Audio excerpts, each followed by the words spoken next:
And I want you to know everything that happened with Mr. Tenderism and the Destination Barbecue is 100% your fault. Everything was fine until the black folk found out that he didn't own that barbecue restaurant and he had a white slave master. Move, y'all. I got it. Good afternoon, ma'am. My name is Alicia and I'm finna cook you. Now, I am a little confused as to why you're making it seem like Unc leaving that business was some sort of terrible decision, but don't worry. Let's go through the evidence. Let's start from the beginning. Number one, isn't discernment such a gift? Because the internet looked at the situation with Unc and the owner and clocked it almost immediately. Unc was the face of the business. Influencers, celebrities, everybody was pulling up specifically to get a video with Unc, watch him throw the glasses off and say, and keep it pushing. It became a viral trend. He made the business go viral, but people also began to correctly point out that Unc was helping the business grow seemingly without the benefits of owning the business and without the money that comes with a thriving restaurant that has lines wrapped around the block 2-3 times. And that became abundantly clear because we later found out that the phrase tendernism got trademarked, but it wasn't trademarked by Unc,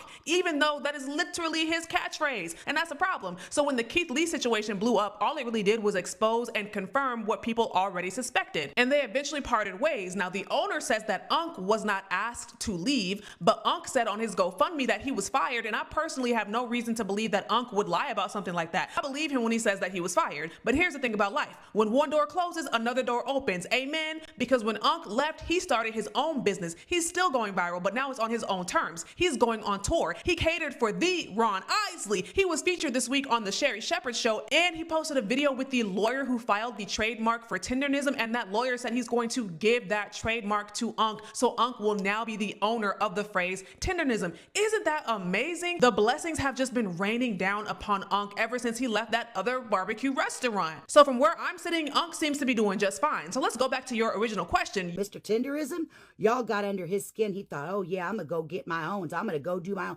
Let's see if y'all fucking support him now. To me, well, you don't know what this destination. One in the nation. All the time. I ain't gonna even talk about none of that crazy stuff. This is where history stops whispering and starts clearing its throat. Because black audiences aren't confused, we're triggered. And not irrationally. We've seen this pattern before. A black creator becomes the heartbeat of something. The culture crowns them, the money shows up, and suddenly somebody else wants to be the star of a movie they did not audition for. It's giving jealousy. Keith Lee didn't just pull up with a review. He pulled up with confirmation, with validation, with a $5,000 moment that told the internet this is the man. And right after that, oh, the vibe shifted, huh? So when Unc slowly started to disappear from the frame after that visit, people noticed because nothing rattles an insecure ego faster than the internet loving someone louder than it loves you, especially when you're the one signing the lease. Then we see Unc filming the owner behind a building, not behind the counter, not front and center, behind a building, while someone else suddenly tries to take the spotlight, talking like him, moving like him, copying the same style like culture is transferable, and we're supposed to believe this is accidental. Then come the trademark whispers, the business moves, the quiet paperwork that always shows up right after the culture gets too visible and too black. Names are power. Ownership is power. And when the person with legal control starts acting funny after the internet crowns someone else, that's not paranoia.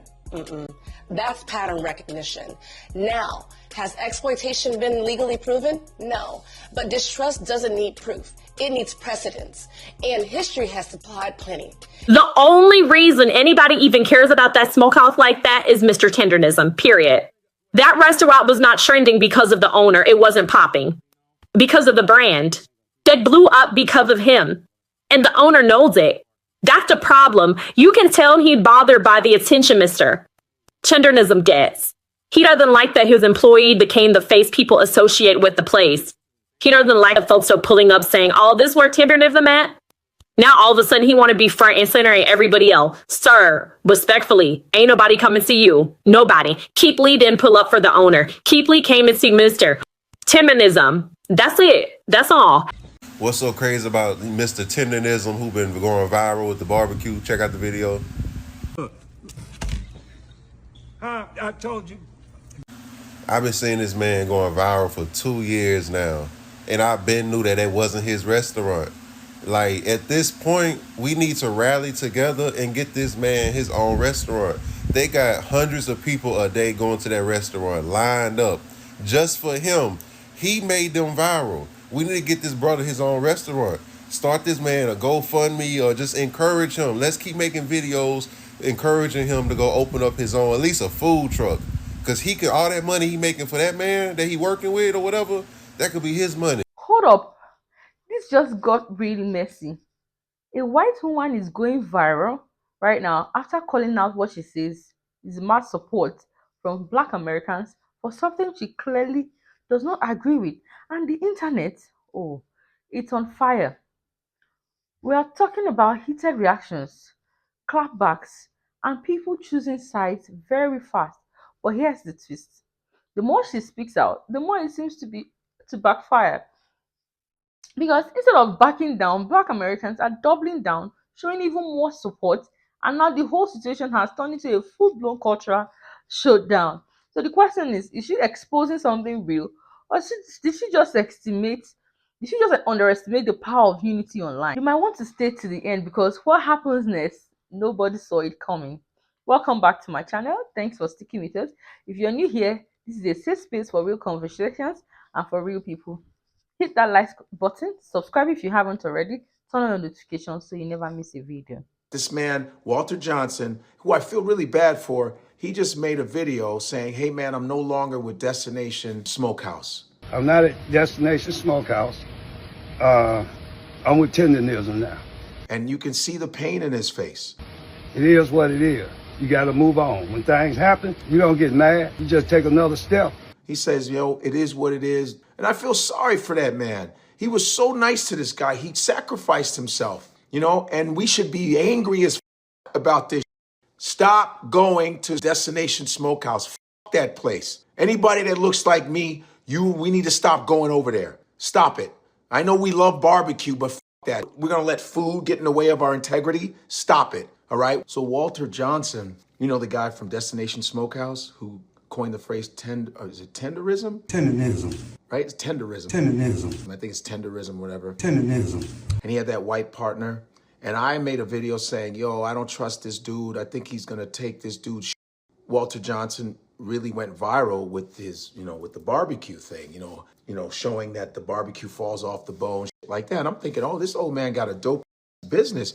And then come to find out it's this Armenian dude that was behind it. And all of a sudden, he's making all this money. He's getting crowds. And all of a sudden, you know, now I was like, whoa, so he's sort of a mascot to this guy.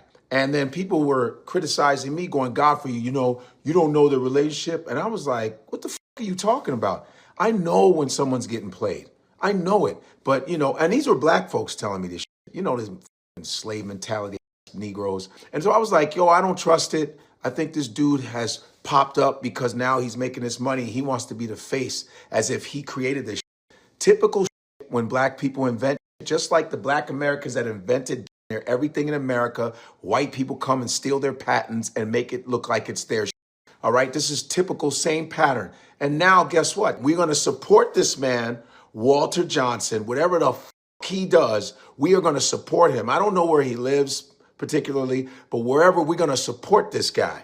Whether we got to start a GoFundMe or whatever, we got to support him. Let him get his own truck. Let him get some workers to help him. There's enough of us around the country to help this guy, man. Let's help this guy. I hope wherever he's living, somebody that knows business, we help this dude, all right? Because they f***ed him. I kept saying this.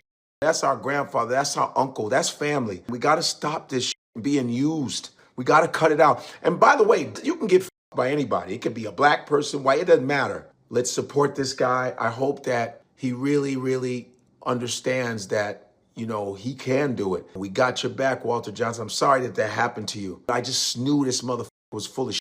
You understand? And shame on him for what he's done. So Destination Smokehouse. No more black people go there. All right? I know sometimes you be like, oh, the ribs are good. Get your Sambo spirit out of you. Get your Aunt Jemima spirit out of you.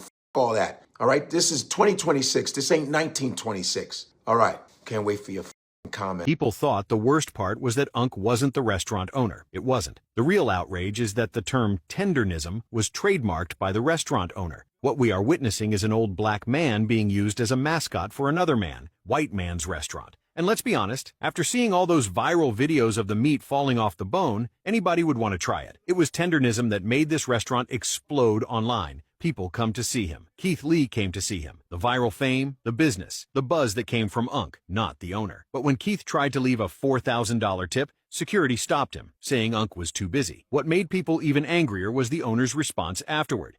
If I would have known he was here, I would have probably asked Edie to stop for a few seconds so we could go over there. That's what I would have done. The way the owner speaks and Unc's energy just makes the whole thing feel uncomfortable. And ever since then, the owner has been showing up in every tendernism video. Now, the restaurant is getting canceled, with people saying the owner mistreated Unc and he doesn't get paid for all the popularity he's brought to the place. What's your take on all of this?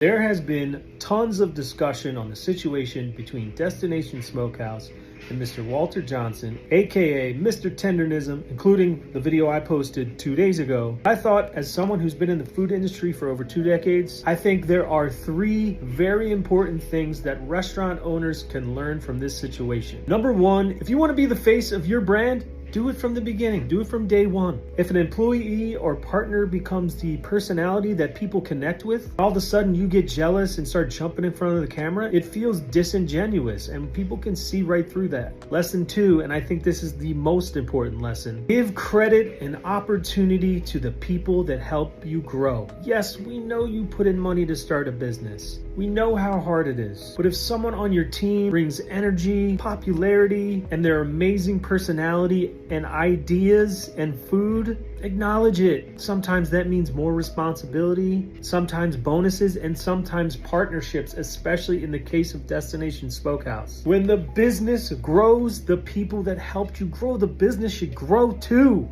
And lesson 3, take accountability quickly. We all screw up. We all say things we wish we didn't say. Trying to rewrite the story or double down online usually makes the story so much worse. In the restaurant business, your reputation is always on the line. When lightning strikes and your place goes viral, how you treat the people around you will determine whether that success continues to thrive. Ride the lightning, man! Just ride the damn lightning and share some of the success. And I tell you this, because I love you guys. At the end of the day, this situation is bigger than just one person going viral. It's about influence, culture, and who really controls the narrative in moments like this. And clearly, the people have spoken loudly. Now I want to hear from you. Was she right to speak out, or did this completely backfire on her? Drop your thoughts in the comments, but keep it respectful. If you made it this far, you already know this is just the beginning of much bigger conversations. If you value conversations that go beyond headline, hit that like button, subscribe if you haven't already, turn on your notifications so you don't miss future discussions. This channel exists because of you, and conversations like this matter because you engage. Thank you for watching. Stay informed, stay compassionate, and most importantly, stay active in the dialogue. I'll see you in the next one. Bye.